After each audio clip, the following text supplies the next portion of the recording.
In the heart of medieval Hamlin, a shadow lurked. The town, nestled between dark forests and jagged mountains, had thrived for generations, but now it was drowning in a tide of rats.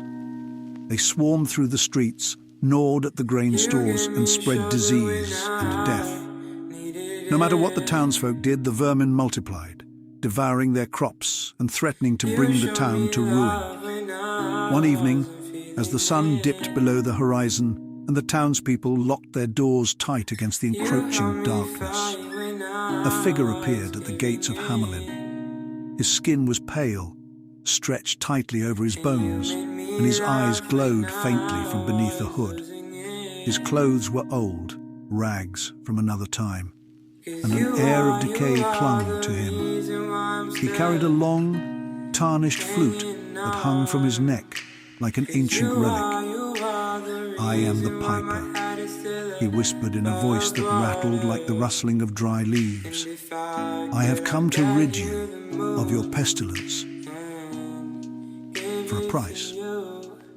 Desperation drove the town's leaders to convene with the piper. His presence unnerved them, but the sight of his gaunt figure was less terrifying than the plague of rats that had turned their town into a graveyard. The mayor offered him gold and silver for his services, and though the piper's lips never moved beneath his hood, a slow smile seemed to spread through the cold air. He agreed to their offer, but his pale, skeletal fingers curled slightly when he added, "Do not break our bargain." That night, as the moon hung low and sickly in the sky, the piper raised his flute to his withered lips. The melody that came forth was unlike any the town had ever heard. Low, droning, and hypnotic.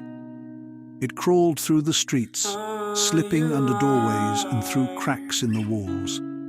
As the tune swirled through the town, the rats emerged from their hiding places, their red eyes gleaming in the moonlight. With slow, unnatural movements, the piper led the swarm of rats out of Hamlin, his ragged cloak billowing behind him like a shroud. The people of Hamlin watched from their windows in awe as the rats followed him, entranced by the eerie music. He led them out into the forests, deep into the mountains, where no man dared tread. One by one, the rats vanished into the abyss of an ancient, forgotten cave. The town rejoiced, but the piper did not return. Weeks passed, and the townsfolk began to breathe easier, believing their nightmare had ended. Then one night, the piper returned, but not to claim his reward.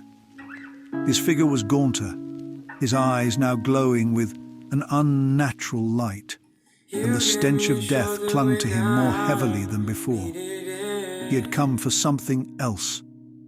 "You have broken our bargain," he rasped, his voice echoing like the whispers of the dead. "Price was never gold. The price was your firstborns." The townspeople recoiled in horror, but they refused his demand. The mayor, desperate, ordered the town gates barred and the piper driven away, but nothing could stop him. His flute rose once more, and the same haunting tune floated through the air.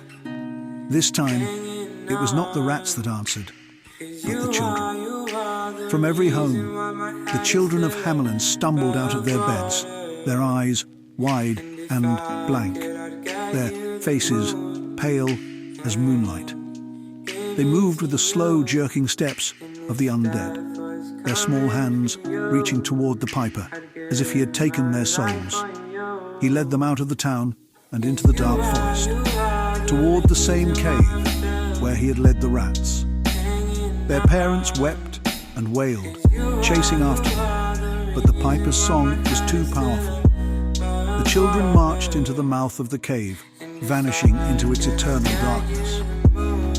The piper turned, his skeletal grin shining in the moonlight, and disappeared after them. For days, the town was silent, grief-stricken and cursed.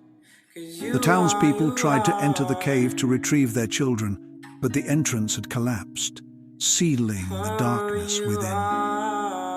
As the days turned to months, the stories began. At night, in the dead of winter, when the wind blew through the trees, people claimed to hear the piper's tune, faint but unmistakable.